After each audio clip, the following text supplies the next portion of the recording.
ಮಿತ್ರರೇ ನಮಸ್ಕಾರ. ಮಿತ್ರರೇ, ಈ ಹಿಂದಿನ ವಿಡಿಯೋ ಮಾಡಿದಂತಹ ಸಂದರ್ಭದಲ್ಲಿ ಅನೇಕರು ತಮಿಳುನಾಡು ರಾಜಕಾರಣದ ಬಗ್ಗೆ ಪ್ರಶ್ನೆ ಮಾಡಿದ್ರು. ಅಣ್ಣಾಮಲೈ ಬಿಜೆಪಿಯನ್ನ ಬಿಡುತ್ತಾರೆ ಎನ್ನುವಂತ ಸುದ್ದಿ ಬರ್ತಾ ಇದೆಯಲ್ಲ, ಏನಿದು ಅಂತ. ಸದ್ಯ ತಮಿಳುನಾಡು ರಾಜಕಾರಣದಲ್ಲಿ ಬಹಳ ದೊಡ್ಡ ಬಿರುಗಾಳಿ ಎದ್ದಿದ್ದಂತೂ ಸತ್ಯ. ಅಣ್ಣಾಮಲೈ ಪಕ್ಷ ಬಿಟ್ಟು ಕೃಷಿ ಮಾಡುವ ಬಗ್ಗೆ ಮಾತನಾಡಿದ್ದು ಕೂಡ ಸತ್ಯ.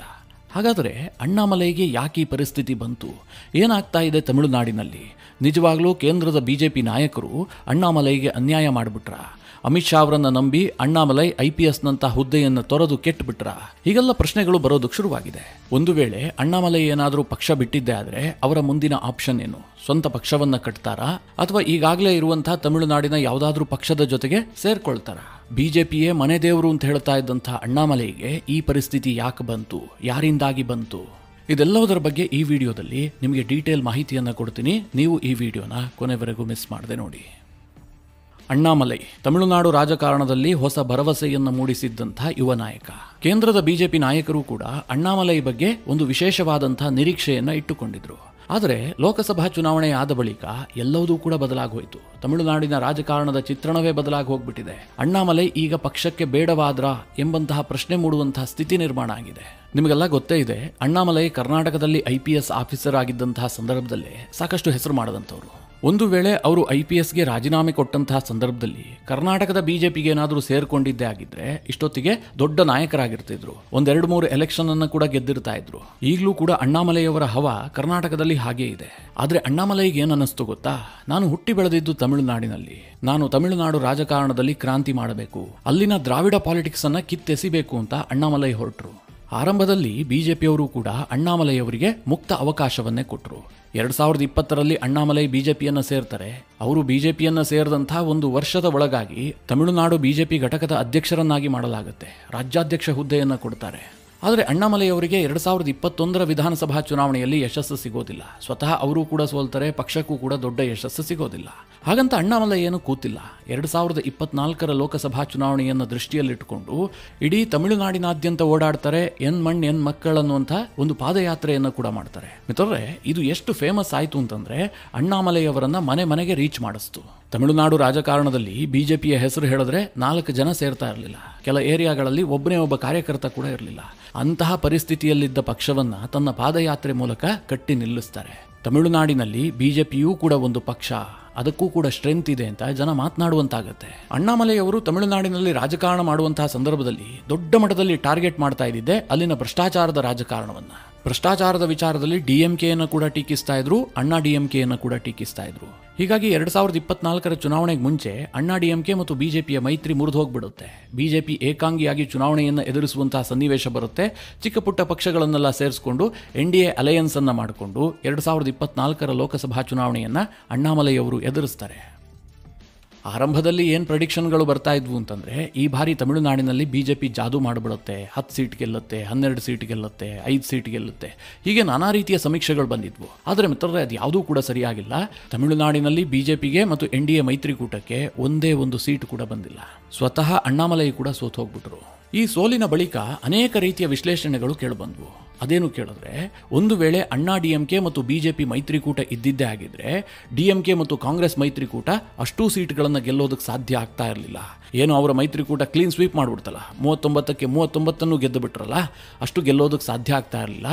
ಕನಿಷ್ಠ ಪಕ್ಷ 10ರಿಂದ 15 ಸೀಟ್ಗಳು NDA ಮೈತ್ರಿಕೂಟಕ್ಕೆ ಬರ್ತಾ ಇತ್ತು. ಅಣ್ಣಾ DMKಯ ವಿರುದ್ಧವಾಗಿ ಅಣ್ಣಾಮಲೈ ನಿಂತ್ಕೊಂಡಿದ್ದೆ ಬಿಜೆಪಿಯ ಸೋಲಿಗೆ ಕಾರಣ. ಹೀಗಂತ ಅನೇಕರು ಅಭಿಪ್ರಾಯ ವ್ಯಕ್ತಪಡಿಸೋದಕ್ಕೆ ಶುರು ಮಾಡಿದ್ರು. ಬಿಜೆಪಿಯ ಒಳಗೂ ಕೂಡ ಈ ಮಾತುಗಳು ಕೇಳಿಬಂದ್ವು. ಅಮಿತ್ ಶಾಗೆ ಈ ಬಗ್ಗೆ ರಿಪೋರ್ಟ್ ಅನ್ನು ಕೂಡ ಸಲ್ಲಿಕೆ ಮಾಡಲಾಯಿತು. ಇದು ಸಹಜವೇ. ಯಾಕೆ ಗೊತ್ತಾ? ಅಣ್ಣಾಮಲೈ ತಮಿಳುನಾಡಿನ ಬಿಜೆಪಿಗೆ ಸೇರ್ತಿದ್ದಂತೆ ಅವರೊಬ್ಬ ರಾಕ್ ಸ್ಟಾರ್ ಆಗ್ಬಿಟ್ಟಿದ್ರು. ತಮಿಳುನಾಡು ಬಿಜೆಪಿಯನ್ನ ಕಟ್ಟೋದಕ್ಕೆ ಅನೇಕರು ಪರಿಶ್ರಮ ಪಡ್ತಾನೆ ಇದ್ರು. ಅವ್ರು ಯಾರಿಗೂ ಕೂಡ ಯಶಸ್ಸು ಸಿಕ್ಕಿರಲಿಲ್ಲ.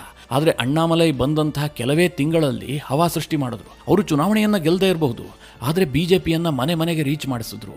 ಲೋಕಸಭಾ ಚುನಾವಣೆಯಲ್ಲಿ ಈ ಹಿಂದೆ 2-3% ವೋಟ್ ತೆಗೆದುಕೊಳ್ಳೋದಕ್ಕೆ ಹೆಣಗಾಡ್ತಾ ಇದ್ದಂತಹ ಬಿಜೆಪಿ ಪಕ್ಷ 11.5% ಓಟನ್ನು ಪಡೆದುಕೊಳ್ತು. ಹಾಗೆ ಚಿಕ್ಕ ಪುಟ್ಟ ಪಕ್ಷಗಳ ಜೊತೆಗೆ ಮೈತ್ರಿ ಮಾಡಿಕೊಂಡಿದ್ರು ಕೂಡ 2024ರ ಲೋಕಸಭಾ ಚುನಾವಣೆಯಲ್ಲಿ NDA ಮೈತ್ರಿಕೂಟಕ್ಕೆ 18%ಗೂ ಜಾಸ್ತಿ ವೋಟ್ ಸಿಕ್ತು. ಆ ಎಲ್ಲ ಓಟ್ಗಳು ಕೂಡ ಅಣ್ಣಾಮಲೈ ಓಟ್ಗಳೇ ಹೊರತು ಮೋದಿದು ಅಲ್ಲ, ಅಮಿತ್ ಶಾದು ಅಲ್ಲ. ಯಾಕೆ ಕೇಳಿದ್ರೆ 2014 ಮತ್ತು 2019ರಲ್ಲಿ ಇಡೀ ದೇಶದಲ್ಲಿ ಮೋದಿಯ ಅಲೆ ಪೀಕ್ನಲ್ಲಿತ್ತು. ಆದರೆ ತಮಿಳುನಾಡಿನಲ್ಲಿ ಮೋದಿಗೆ ಎಂಟ್ರಿಯೇ ಇರಲಿಲ್ಲ. ಗೋ ಬ್ಯಾಕ್ ಮೋದಿ ಅಭಿಯಾನ ನಡೀತಾ ಇತ್ತು. ಮೋದಿ ತಮಿಳುನಾಡಿನಲ್ಲಿ ಒಂದು ರ್ಯಾಲಿ ಮಾಡಬೇಕು ಅಂತಂದ್ರೆ ಜನ ಸೇರಿಸಬೇಕಾದ್ರೆ ತಮಿಳುನಾಡು ಬಿಜೆಪಿ ಘಟಕ ಹೆಣಗಾಡ್ತಾ ಇತ್ತು. ಅಂತಹ ಪರಿಸ್ಥಿತಿಯಲ್ಲಿದ್ದ ಪಕ್ಷವನ್ನ ಅಣ್ಣಾಮಲೈ ಕಟ್ಟಿ ನಿಲ್ಲಿಸಿದ್ರು. ಮೋದಿ ಬರ್ತಾರೆ ಅಂತಂದ್ರೆ ವೆಲ್ಕಮ್ ಬ್ಯಾನರ್ಗಳು ಶುರುವಾಗಿದ್ವು. ಇದೆಲ್ಲವೂ ಕೂಡ ಅಣ್ಣಾಮಲೈಯವರ ದೊಡ್ಡ ಸಾಧನೆ. ಆದರೆ ಮಿತ್ರರೇ, ಸದ್ಯದ ಬಿಜೆಪಿ ನಾಯಕತ್ವ ಅದು ಏನು ಯೋಚನೆ ಮಾಡ್ತಾ ಇದೆಯೋ ನನಗಂತೂ ಗೊತ್ತಿಲ್ಲ. ಟೋಟಲಿ ಅವರು ದಕ್ಷಿಣ ಭಾರತದ ವಿಚಾರದಲ್ಲೇ ತಪ್ಪು ಮಾಡ್ತಾ ಇದ್ದಾರೆ ಅಂತ ನನಗನ್ನಿಸ್ತಾ ಇದೆ. ನಾನು ಯಾಕೆ ಈ ಮಾತನ್ನು ಹೇಳ್ತಾ ಇದ್ದೀನಿ ಅಂತಂದ್ರೆ, ಈಗ ಕರ್ನಾಟಕದ ವಿಚಾರದಲ್ಲಿ ಬಿಜೆಪಿಯನ್ನು ಎಷ್ಟು ನೆಗ್ಲೆಕ್ಟ್ ಮಾಡ್ತಾ ಇದ್ದಾರೆ ಅಂತ ನಿಮಗೆಲ್ಲ ಗೊತ್ತು. ಬಿಜೆಪಿ ಕಾರ್ಯಕರ್ತರೇ ಗೊಂದಲಕ್ಕೀಡಾಗಿದ್ದಾರೆ. ನಮ್ಮದು ಒಂದು ಪಕ್ಷನ ಅಂತ ಜನ ಪ್ರಶ್ನೆ ಮಾಡ್ತಾ ಇದ್ದಾರೆ. ಆ ಪರಿಸ್ಥಿತಿ ಕರ್ನಾಟಕದಲ್ಲಿ ಬಂದಿದೆ. ಇನ್ನು ತೆಲಂಗಾಣದಲ್ಲಿ ಬಿಜೆಪಿಗೆ ಒಂದು ದೊಡ್ಡ ಆಪ್ಷನ್ ಇತ್ತು. ಅಲ್ಲಿ BRS ಕೊಲ್ಯಾಪ್ಸ್ ಆಗಿದೆ. ಹೀಗಾಗಿ ತೆಲಂಗಾಣದ ರಾಜಕಾರಣದಲ್ಲಿ ಒಂದು ದೊಡ್ಡ ವ್ಯಾಕ್ಯೂಮ್ ಕ್ರಿಯೇಟ್ ಆಗಿದೆ. ಅದನ್ನು ಬಿಜೆಪಿ ಆವರಿಸಿಕೊಳ್ಳಬಹುದಾಗಿತ್ತು. ಆದರೆ ಅಂತಹ ಪ್ರಯತ್ನಗಳು ಬಿಜೆಪಿಯಲ್ಲಿ ಕಾಣ್ತಾ ಇಲ್ಲ. ಬದಲಾಗಿ ಪಕ್ಷದಲ್ಲಿದ್ದಂತಹ ನಿಷ್ಠಾವಂತ ಕಾರ್ಯಕರ್ತರು, ಹಿಂದುತ್ವವನ್ನು ಪ್ರತಿಪಾದಿಸುವಂತಹ ನಾಯಕರು ಪಕ್ಷವನ್ನೇ ಬಿಟ್ಟು ಹೋಗುವಂತಹ ಸಿಚುವೇಶನ್ ತೆಲಂಗಾಣದಲ್ಲಿ ನಿರ್ಮಾಣ ಆಗಿದೆ. ಇನ್ನು ಆಂಧ್ರದಲ್ಲಿ ಬಿಜೆಪಿ ಆಟಕ್ಕುಂಟು ಲೆಕ್ಕಕ್ಕಿಲ್ಲ. ಇನ್ನು ಕೇರಳದ ಸ್ಥಿತಿಯನ್ನಂತೂ ಕೇಳೋದೇ ಬೇಡ. ಮುಂದಿನ ವರ್ಷ ಕೇರಳದಲ್ಲೂ ಕೂಡ ಚುನಾವಣೆ ಇದೆ. ಆದರೆ ಅಲ್ಲಿ ಏನೋ ಬಿಜೆಪಿ ಕಮಾಲ್ ಮಾಡುತ್ತೆ, ವೋಟ್ ಪರ್ಸೆಂಟೇಜ್ ವರ್ಷದಿಂದ ವರ್ಷಕ್ಕೆ ಜಾಸ್ತಿ ಆಗ್ತಾ ಇದೆ ನೋಡಿದ್ರೆ, ಅಲ್ಲಿನ ಒಬ್ಬರು ಸಚಿವರಾಗಿದ್ದಾರೆ. ಅವರು ಇತ್ತೀಚೆಗೆ ಒಂದು ಸ್ಟೇಟ್ಮೆಂಟ್ ಕೊಟ್ಟಿದ್ರು. ನಾನು ಮಂತ್ರಿಗಿರಿ ಸ್ಥಾನಕ್ಕೆ ರಾಜೀನಾಮೆ ಕೊಡ್ತೀನಿ, ನನಗೆ ಕೇಂದ್ರದ ಮಂತ್ರಿಗಿರಿ ಬೇಡ, ನಾನು ಮಂತ್ರಿ ಆದ ಮೇಲೆ ನನ್ನ ಆದಾಯ ಕಡಿಮೆ ಆಗಿಬಿಟ್ಟಿದೆ, ನಾನು ಮತ್ತೆ ಶೂಟಿಂಗ್ ಮಾಡ್ತೀನಿ, ಸಿನಿಮಾ ಮಾಡ್ತೀನಿ ಅಂತೆಲ್ಲ ಸುರೇಶ್ ಗೋಪಿ ಸ್ಟೇಟ್ಮೆಂಟ್ ಕೊಟ್ಟಿದ್ರು. ಆ ಪರಿಸ್ಥಿತಿಯಲ್ಲಿ ಕೇರಳದ ಬಿಜೆಪಿ ಇದೆ. ಇನ್ನು ಮಿತ್ರರೇ, ತಮಿಳುನಾಡು 2026ರಲ್ಲಿ ತಮಿಳುನಾಡು ವಿಧಾನಸಭಾ ಚುನಾವಣೆ ನಡೆಯುತ್ತೆ. ಈ ಸಂದರ್ಭದಲ್ಲಿ ಅಣ್ಣಾಮಲೈ ಪಕ್ಷ ಬಿಡುವ ಬಗ್ಗೆ ಮಾತನಾಡ್ತಾ ಇದ್ದಾರೆ. ಹಾಗಾದ್ರೆ ಅಣ್ಣಾಮಲೈ ಹೇಳಿದ್ದೇನು? ಪಕ್ಷದಲ್ಲಿ ಏನು ಎಡವಟ್ಟಾಗ್ತಾ ಇದೆ? ಇದ್ರ ಬಗ್ಗೆ ನೋಡೋದಾದ್ರೆ ಮಿತ್ರರೇ, ಪಕ್ಷದಲ್ಲಿ ಏನು ಎಡವಟ್ಟಾಗ್ತಾ ಇದೆ ಅಂತ ನಾನೇನು ನಿಮಗೆ ವಿವರಿಸಿ ಹೇಳಬೇಕಾಗಿಲ್ಲ. 2024ರ ಚುನಾವಣಾ ರಿಸಲ್ಟ್ ಬಂದ ಬಳಿಕ ಕೇಂದ್ರದ ಬಿಜೆಪಿ ನಾಯಕರಿಗೆ ಏನು ಅನ್ನಿಸ್ತು? ನಾವು ಏಕಾಂಗಿಯಾಗಿ ಹೋದ್ರೆ ಗೆಲ್ಲೋದಕ್ಕೆ ಸಾಧ್ಯ ಇಲ್ಲ, ನಾವು ಅಣ್ಣಾ DMK ಜೊತೆಗೆ ಮೈತ್ರಿ ಮಾಡಿಕೊಳ್ಳಲೇಬೇಕು, ಇಲ್ಲದೆ ಹೋದರೆ DMK 2026ರಲ್ಲೂ ಕೂಡ ಅಧಿಕಾರಕ್ಕೆ ಬರುತ್ತೆ ಅಂತ. ಈ ವಿಚಾರದಲ್ಲಿ ಅಣ್ಣಾಮಲೈ ಅವರಿಗೆ ಸಮಾಧಾನ ಇರಲಿಲ್ಲ. ನಾವು ಅಣ್ಣಾ DMK ಜೊತೆಗೆ ಹೋಗೋದು ಬೇಡ, ಏಕಾಂಗಿಯಾಗಿ ಹೋಗಬೇಕು. ಅಂತಿಮವಾಗಿ ಅಮಿತ್ ಶಾ ಅವರ ನಿರ್ಧಾರಕ್ಕೆ ಅಣ್ಣಾಮಲೈ ಅವರು ಒಪ್ಪಿಕೊಂಡ್ರು. ಆದರೆ ಆ ಅಣ್ಣಾ DMK ಒಂದು ಷರತ್ತನ್ನು ಕೂಡ ವಿಧಿಸಿತ್ತು. ಬಿಜೆಪಿ ಜೊತೆಗೆ ನಾವು ಮೈತ್ರಿ ಮಾಡ್ಕೊಳ್ಬೇಕು ಅಂತಂದ್ರೆ ಅಣ್ಣಾಮಲೈ ಬಿಜೆಪಿ ಘಟಕದ ಅಧ್ಯಕ್ಷರಾಗಿರಬಾರದು ಅಂತ. ಅಮಿತ್ ಶಾ ಅದಕ್ಕೂ ಕೂಡ ಒಪ್ಕೊಂಡ್ರು. ನನ್ಗನ್ಸುತ್ತೆ ಇದು ತಮಿಳುನಾಡಿನಲ್ಲಿ ಬಿಜೆಪಿ ಮಾಡ್ಕೊಂಡಂತ ಸೂಸೈಡ್ ಅಂತ. ಒಬ್ಬ ನಾಯಕನೇ ಗತಿ ಇಲ್ಲದಂತಹ ಅಣ್ಣಾ DMK ಜೊತೆಗೆ ಮೈತ್ರಿ ಮಾಡ್ಕೊಳ್ಬೇಕು ಅಂತ ಎಮರ್ಜ್ ಆಗಿ ಪಕ್ಷವನ್ನ ಕಟ್ತಾ ಇರುವಂತಹ ಒಬ್ಬ ವರ್ಚಸ್ವಿ ಲೀಡರ್ ಅನ್ನ ಬದಿಗೆ ಹಾಕ್ತೀರಿ ಅಂತಂದ್ರೆ ಇದಕ್ಕಿಂತ ಮೂರ್ಖ ನಿರ್ಧಾರ ಬೇಕಾ? ಹೀಗಾಗಿ ತಮಿಳುನಾಡಿನಲ್ಲಿ ಏನೂ ಶಕ್ತಿ ಇಲ್ಲದಂತಹ ಅಣ್ಣಾ DMK ಮುಂದೆ ಬಿಜೆಪಿಯ ಕೇಂದ್ರದ ನಾಯಕರು ಟೋಟಲಿ ಸರೆಂಡರ್ ಆಗಿದ್ರು. ನೈನಾರ್ ನಾಗೇಂದ್ರ ಎನ್ನುವವರನ್ನ ತಮಿಳುನಾಡು ಬಿಜೆಪಿ ಘಟಕದ ನೂತನ ಅಧ್ಯಕ್ಷರನ್ನಾಗಿ ನೇಮಿಸಲಾಯಿತು. ಈ ನೈನಾರ್ ನಾಗೇಂದ್ರ ಟೋಟಲ್ ರಬ್ಬರ್ ಸ್ಟಾಂಪ್. ಅವರು ಅಧ್ಯಕ್ಷರಾದ ಬಳಿಕ ತಮಿಳುನಾಡಿನಲ್ಲಿ ಬಿಜೆಪಿ ಇದೆ ಅಂತಲೇ ಯಾರಿಗೂ ಗೊತ್ತಾಗ್ತಾ ಇಲ್ಲ. ಆ ಕಂಡೀಷನ್ ಅನ್ನು ತಲುಪಿದೆ. ಇನ್ನು ಅಣ್ಣಾಮಲೈಗೆ ರಾಜ್ಯಾಧ್ಯಕ್ಷ ಸ್ಥಾನ ತಪ್ಪಿತ್ತಲ್ಲ, ಆ ಸಂದರ್ಭದಲ್ಲಿ ಎಲ್ಲರೂ ಏನ್ ಹೇಳ್ತಾ ಇದ್ರು? ಅವರನ್ನ ಕೇಂದ್ರ ಸಂಪುಟಕ್ಕೆ ಸೇರಿಸಲಾಗುತ್ತೆ, ಕೇಂದ್ರದಲ್ಲೇನೋ ಹುದ್ದೆ ಕೊಡಲಾಗುತ್ತೆ, ರಾಜ್ಯಸಭಾ ಸದಸ್ಯತ್ವವನ್ನು ಕೊಡಲಾಗುತ್ತೆ, ಅವರನ್ನ ಒಟ್ಟಿನಲ್ಲಿ ಆಕ್ಟಿವ್ ಪಾಲಿಟಿಕ್ಸ್ ನಲ್ಲಿ ಮುಂದುವರೆಸಲಾಗುತ್ತೆ, ಹೀಗೆಲ್ಲ ಚರ್ಚೆಗಳು ನಡೀತಾ ಇದ್ವು. ಆದರೆ ಅಣ್ಣಾಮಲೈಯವರ ರಾಜ್ಯಾಧ್ಯಕ್ಷ ಸ್ಥಾನ ಹೋಗಿ 6-8 ತಿಂಗಳೇ ಆಯಿತು. ಇದುವರೆಗೂ ಕೂಡ ಅಣ್ಣಾಮಲೈಗೆ ಯಾವುದೇ ಹುದ್ದೆಯನ್ನ ತೋರಿಸಿಲ್ಲ. ಅವರು ತಮಿಳುನಾಡು ರಾಜಕಾರಣದಲ್ಲಿ ಸಾಕಷ್ಟು ಮೂಲೆ ಗುಂಪಾಗ್ಬಿಟ್ಟಿದ್ದಾರೆ. ಪ್ರತಿನಿತ್ಯ ಹೋರಾಟ ಮಾಡಿ ರಾಜ್ಯದ ಮೂಲೆ ಮೂಲೆ ಸುತ್ತುತ್ತಾ ಇದ್ದಂತಹ ಅಣ್ಣಾಮಲೈ ಈಗ ಸದ್ದೇ ಇಲ್ಲದಂತಾಗಿದ್ದಾರೆ. ಸ್ವಲ್ಪ ರಾಜಕೀಯದಿಂದ ಅಂತರ ಕಾಯ್ದುಕೊಳ್ತಾ ಇದ್ದಾರೆ ಅಂತಂದ್ರೂ ಕೂಡ ತಪ್ಪಾಗ್ಲಿಕ್ಕಿಲ್ಲ. ಆ ಮನಸ್ಥಿತಿಗೆ ಅಣ್ಣಾಮಲೈ ಬಂದಿದ್ದಾರೆ. ಇಲ್ಲಿ ಮಿತ್ರರೇ, ಕೇಂದ್ರದ ಬಿಜೆಪಿ ನಾಯಕರು ಏನ್ ಲೆಕ್ಕಾಚಾರ ಹಾಕಿದ್ರು ಗೊತ್ತಾ? ಸದ್ಯಕ್ಕೆ ನಮಗೆ ತಮಿಳುನಾಡಿನಲ್ಲಿ DMK ಸರ್ಕಾರ ಬರಬಾರದು. DMK ಅಧಿಕಾರದಲ್ಲಿದೆ ಅಂತಂದ್ರೆ ಅದು ಕಾಂಗ್ರೆಸ್ಗೆ ಬಲ ಕೊಡುತ್ತೆ. 2026ರಲ್ಲಿ ಮತ್ತೆ DMK ಅಧಿಕಾರಕ್ಕೆ ಬಂದಿದ್ದೆ ಆದರೆ 2029ರ ಲೋಕಸಭಾ ಚುನಾವಣೆಯಲ್ಲಿ ತಮಿಳುನಾಡಿನಲ್ಲಿ ಮತ್ತೆ DMK ಕ್ಲೀನ್ ಸ್ವೀಪ್ ಮಾಡುತ್ತೆ. ಇದು ನಮಗೆ ಕೇಂದ್ರದಲ್ಲಿ ಅಧಿಕಾರಕ್ಕೆ ಬರೋದಕ್ಕೆ ಅಡ್ಡಿಯಾಗತ್ತೆ. ಹೀಗಾಗಿ ತಮಿಳುನಾಡಿನಲ್ಲಿ ಸರ್ಕಾರ ಬದಲಾಗುವಂತಹದ್ದು ಅನಿವಾರ್ಯ. ಅಟ್ ಎನಿ ಕಾಸ್ಟ್ ನಾವು DMKಯನ್ನು ಸೋಲಿಸಬೇಕು. ಇದಿಷ್ಟೇ ಕೇಂದ್ರದ ಬಿಜೆಪಿ ನಾಯಕರ ತಂತ್ರಗಾರಿಕೆ. ಇದಕ್ಕೋಸ್ಕರವಾಗಿ ಅವರು ಅಣ್ಣಾ DMK ಜೊತೆಗೆ ಮೈತ್ರಿ ಮಾಡ್ಕೊಂಡಿದ್ದಾರೆ. ಆ ಅಣ್ಣಾ DMK ನಾಯಕರು ಯಾವ ಮಟ್ಟಿನ ಸ್ಟೇಟ್ಮೆಂಟ್ ಕೊಡ್ತಾ ಇದ್ದಾರೆ ಅಂತಂದ್ರೆ, ನಾವು ತಮಿಳುನಾಡಿನಲ್ಲಿ ಮೈತ್ರಿ ಮಾಡ್ಕೊಂಡಿದ್ದೀವಿ, ಚುನಾವಣೆಯನ್ನು ಒಟ್ಟಿಗೆ ಎದುರಿಸ್ತೀವಿ, ಆದರೆ ನಾವು ಅಧಿಕಾರಕ್ಕೆ ಬಂದ್ರೆ ಸರ್ಕಾರ ರಚಿಸುವಂತಹ ಸಂದರ್ಭದಲ್ಲಿ ಮಾತ್ರ ಬಿಜೆಪಿ ಸರ್ಕಾರದ ಭಾಗ ಆಗಿರೋದಿಲ್ಲ, ಅವರು ಹೊರಗಡೆ ಇದ್ದು ಬಿಡ್ತಾರೆ. ಈ ರೀತಿಯಾದಂತಹ ಸ್ಟೇಟ್ಮೆಂಟ್ಗಳನ್ನ ಅಣ್ಣಾ DMK ಕೊಡ್ತಾ ಇದೆ. ಇಂತಹ ಮೈತ್ರಿಕೂಟವನ್ನು ಮಾಡಿಕೊಂಡಿದ್ದೇ ಆದ್ರೆ ಬಿಜೆಪಿ ಕಾರ್ಯಕರ್ತರಿಗೆ ಉತ್ಸಾಹ ಎಲ್ಲಿ ಬರುತ್ತೆ? ಒಂದು ಕಡೆ ಅಣ್ಣಾಮಲೈನಂತಹ ದೊಡ್ಡ ನಾಯಕನನ್ನ ಬದಿಗೆ ಹಾಕಿದ್ದಾರೆ. ಅಣ್ಣಾಮಲೈ ತಮಿಳುನಾಡಿನಲ್ಲಿ ಮುಖ್ಯಮಂತ್ರಿ ಅಭ್ಯರ್ಥಿ ಆಗಬೇಕಾದಂತಹ ವ್ಯಕ್ತಿತ್ವ. ಅವರನ್ನ ಬದಿಗೆ ಸರಿಸಿ ಈ ಅಣ್ಣಾ DMK ಜೊತೆಗೆ ಮೈತ್ರಿ ಮಾಡಿಕೊಂಡು ಈಗ ಅಧಿಕಾರ ಬಂದರೂ ಕೂಡ ಬಿಜೆಪಿ ಅದರ ಭಾಗ ಆಗಿರೋದಿಲ್ಲ ಅಂತಂದ್ರೆ ಯಾವ ಕಾರ್ಯಕರ್ತ ಕೆಲಸ ಮಾಡ್ತಾನೆ? ಹೀಗೆ ಟೋಟಲಿ ತಮಿಳುನಾಡಿನಲ್ಲಿ ಅಣ್ಣಾ DMKಗೆ ಬಿಜೆಪಿ ಸರೆಂಡರ್ ಆಗಿದೆ.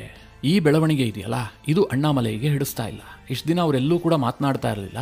ಆದರೆ ಇತ್ತೀಚೆಗೆ ಒಂದು ಪ್ರೆಸ್ ಮೀಟ್ನಲ್ಲಿ ಮಾತನಾಡಿದಂತಹ ಸಂದರ್ಭದಲ್ಲಿ ಅವರಿಗೊಂದು ಪ್ರಶ್ನೆ ಕೇಳಲಾಗುತ್ತೆ. ಅಣ್ಣಾಮಲೈ ಅವರು ಪಕ್ಷ ಬಿಡ್ತಾರೆ, ಹೊಸ ಪಕ್ಷ ಸ್ಥಾಪನೆ ಮಾಡ್ತಾರೆ, ಹೀಗೆಲ್ಲ ಮಾತುಗಳು ಕೇಳಿಬರ್ತಾ ಇದೆಯಲ್ಲ, ಏನು ಹೇಳ್ತೀರಿ ಅಂತ. ಅದಕ್ಕೆ ಅಣ್ಣಾಮಲೈ ಅವರು ಮಾರ್ಮಿಕವಾದಂತಹ ಉತ್ತರ ಕೊಟ್ಟಿದ್ದಾರೆ. ಅಣ್ಣಾಮಲೈ ಯಾವ ಅರ್ಥದಲ್ಲಿ ಮಾತನಾಡಿದ್ದಾರೆ ಅಂತಂದರೆ, ನಾನು ಅಮಿತ್ ಶಾ ಮತ್ತು ನರೇಂದ್ರ ಮೋದಿ ಅವರ ನಾಯಕತ್ವದಲ್ಲಿ ನಂಬಿಕೆ ಇಟ್ಟು ಅವರು ಕೊಟ್ಟಂತಹ ಭರವಸೆಯನ್ನು ಆಧರಿಸಿ ತಮಿಳುನಾಡಿನಲ್ಲಿ ಒಂದು ಪರಿಶುದ್ಧವಾದಂತಹ ರಾಜಕಾರಣ ಮಾಡಬೇಕು ಅಂತ IPS ಹುದ್ದೆಯನ್ನು ತೊರೆದು ಬಂದಿದ್ದೀನಿ. ನಾನು ಈಗಲೂ ಸಹ BJPಯಲ್ಲೇ ಇದ್ದೀನಿ. BJPಯನ್ನು ಬಿಡುವಂತಹ ಯಾವುದೇ ತೀರ್ಮಾನವನ್ನು ಕೈಗೊಂಡಿಲ್ಲ. ನನಗೂ ಸಹ ಒಂದು ಟೈಮ್ ಬಂದೇ ಬರುತ್ತೆ. ಹಾಗಂದ ಮಾತ್ರಕ್ಕೆ ಯಾರೂ ನಮ್ಮನ್ನು ತಲೆ ಮೇಲೆ ಗನ್ನಿಟ್ಟು ಪಕ್ಷದಲ್ಲಿ ಉಳಿಸಿಕೊಳ್ಳೋದಕ್ಕೂ ಸಾಧ್ಯ ಇಲ್ಲ. ನನಗೆ ಬೇಡ ಅಂತಂದರೆ ನಾನು ಹೊರಗೆ ಹೋಗ್ಬಿಡ್ತೀನಿ. ಅದು ಕೂಡ ನನಗೆ ಗೊತ್ತಿದೆ. ಒಂದು ವೇಳೆ ನಾನು BJPಯನ್ನು ಬಿಡುವಂತಹ ಸನ್ನಿವೇಶ ಬಂದಿದ್ದೆ ಆದರೆ ನಾನು ಇನ್ಯಾವುದೇ ರಾಜಕೀಯ ಪಕ್ಷದ ಜೊತೆಗೆ ಹೋಗೋದಿಲ್ಲ ಅಥವಾ ಹೊಸ ಪಕ್ಷವನ್ನು ಕೂಡ ಸ್ಥಾಪಿಸೋದಿಲ್ಲ. ನಾನು ನಿವೃತ್ತನಾಗಿ ಕೃಷಿ ಮಾಡ್ತೀನಿ, ಹೀಗಂತ ಅಣ್ಣಾಮಲೈ ಒಂದು ಸ್ಟೇಟ್ಮೆಂಟ್ ಕೊಡ್ತಾರೆ. ಇದರ ಜೊತೆಗೆ ಇನ್ನೂ ಒಂದು ಅಂಶವನ್ನು ಅಣ್ಣಾಮಲೈ ಹೇಳ್ತಾರೆ. ಅದೇನು ಕೇಳಿದ್ರೆ, ಇವತ್ತು ಅಣ್ಣಾ DMKಯ ನಾಯಕರು ನಿರಂತರವಾಗಿ ನನ್ನ ಬಗ್ಗೆ ಟೀಕೆ ಮಾಡ್ತಾ ಇದ್ದಾರೆ. ನನಗೇನು ಅವ್ರಿಗೆ ಉತ್ತರ ಕೊಡೋದಕ್ಕೆ ಬರೋದಿಲ್ಲ ಅಂತಲ್ಲ, ಈ ಕ್ಷಣದಲ್ಲೇ ನಾನು ಉತ್ತರ ಕೊಡಬಲ್ಲೆ. ಆದರೆ ಅಮಿತ್ ಶಾ ಅವರ ಸೂಚನೆಯ ಮೇರೆಗೆ ನಾನು ಬಾಯಿ ಮುಚ್ಕೊಂಡಿದ್ದೀನಿ.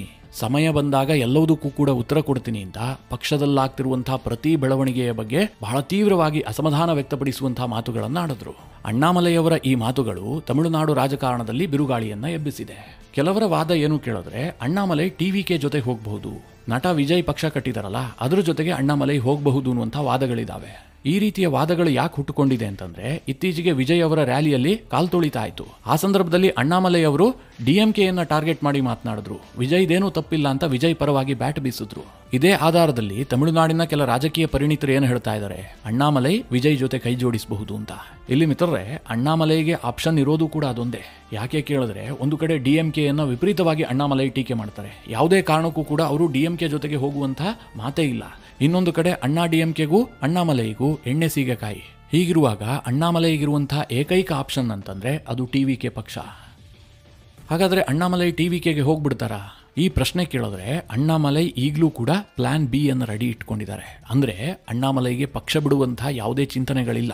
ಇದನ್ನು ನಾನೇನು ಸುಮ್ಮನೆ ಹೇಳ್ತಾ ಇಲ್ಲ ಮಿತ್ರರೇ, ಅಣ್ಣಾಮಲೈ ಜೊತೆಗಿರುವಂತಹ ಅತ್ಯಂತ ಆಪ್ತರಿಂದ ತಿಳಿದಂತಹ ಮಾಹಿತಿ ಇದು. ಅಣ್ಣಾಮಲೈ ಈಗಲೂ ಕೂಡ ಕೇಂದ್ರದ ನಾಯಕರಿಗೆ ಹೇಳ್ತಾ ಇದ್ದಾರೆ, ನಾವು ಅಣ್ಣಾ DMKಯ ಕೈ ಬಿಟ್ಬಿಟ್ಟು TVK ಜೊತೆಗೆ ಹೋಗಿದ್ದೆ ಆದರೆ ತಮಿಳುನಾಡಿನಲ್ಲಿ ನಮಗೆ ದೊಡ್ಡ ಯಶಸ್ಸು ಸಿಗುತ್ತೆ. ನಮಗೆ ಅಣ್ಣಾ DMKಗಿಂತಲೂ ಕೂಡ TVK ಹೆಚ್ಚು ಸೂಕ್ತ, ವಿಜಯ್ಗೆ ಹೆಚ್ಚು ಪಾಪ್ಯುಲಾರಿಟಿ ಇದೆ. ಹೀಗಂತ ಅಣ್ಣಾಮಲೈ ಈಗಲೂ ಕೂಡ ಕೇಂದ್ರದ ನಾಯಕರನ್ನ ಕನ್ವಿನ್ಸ್ ಮಾಡ್ತಾ ಇದ್ದಾರಂತೆ.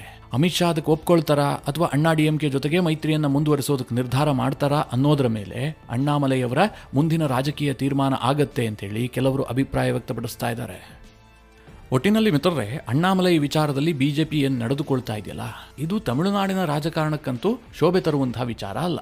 ಅಣ್ಣಾಮಲೈ ಒಬ್ಬ ಪ್ರಾಮಾಣಿಕ ಕೆಲಸಗಾರ, ಅದರಲ್ಲಿ ಯಾವುದೇ ಡೌಟ್ ಇಲ್ಲ. ಅವರು ಭ್ರಷ್ಟ ಅಲ್ಲ, ಮಹಾನ್ ಬುದ್ಧಿವಂತ, ರಾಜಕೀಯದಲ್ಲೂ ಕೂಡ ಸಾಕಷ್ಟು ನಿಪುಣ, ಕೆಲವೇ ಸಮಯದಲ್ಲಿ ರಾಜಕೀಯದ ಆಳ ಅಗಲ ಅರ್ಥ ಮಾಡಿಕೊಂಡಂತಹ ಒಬ್ಬ ನಾಯಕ, ತಮಿಳುನಾಡಿನಲ್ಲಿ ಒಬ್ಬ ಮಾಸ್ ಲೀಡರ್ ಆಗಿ ಬೆಳೆಯುವಂತ ಎಲ್ಲಾ ತಾಕತ್ತಿರುವ ನಾಯಕ. ಇಂತಹ ನಾಯಕನನ್ನ ಬಲಿ ಹಾಕಿ ನಾನೇನೋ ಜಾತಿ ರಾಜಕಾರಣ ಮಾಡ್ತೀನಿ, ಇನ್ಯಾವುದೋ ಲೆಕ್ಕಾಚಾರ ಹಾಕಿ ರಾಜಕಾರಣ ಮಾಡ್ತೀನಿ ಅಂತಂದ್ರೆ ತಮಿಳುನಾಡಿನಲ್ಲಿ ಇನ್ನೂ 10 ಅಲ್ಲ 20 ವರ್ಷ ಹೋದ್ರೂ ಕೂಡ BJP ಅಧಿಕಾರಕ್ಕೆ ಬರೋದಕ್ಕೆ ಸಾಧ್ಯವೇ ಇಲ್ಲ. ಮಿತ್ರರೇ, ಈ ವಿಚಾರದ ಕುರಿತಾಗಿ ನಿಮ್ಮ ಅನಿಸಿಕೆ ಅಭಿಪ್ರಾಯಗಳೇನು? ಕಮೆಂಟ್ ಮಾಡುವ ಮೂಲಕ ನಮಗೆ ತಿಳಿಸಿ. ಹಾಗೆ ನಿಮಗೆ ಈ ವಿಡಿಯೋ ಇಷ್ಟವಾದರೆ ಲೈಕ್ ಮಾಡಿ. ಜೊತೆಗೆ ನೀವಿನ್ನೂ ನಿಮ್ಮ ನೆಚ್ಚಿನ ಸಂಸ್ಕಾರ ಸೌರಭ ಯೂಟ್ಯೂಬ್ ಚಾನಲ್ನ ಸಬ್ಸ್ಕ್ರೈಬ್ ಮಾಡಿಲ್ಲ ಅಂತಾದರೆ ಈ ಕೂಡಲೇ ಸಬ್ಸ್ಕ್ರೈಬ್ ಮಾಡಿ. ಮುಂದಿನ ಎಲ್ಲ ಅಪ್ಡೇಟ್ಗಳ ನೋಟಿಫಿಕೇಷನ್ಗಾಗಿ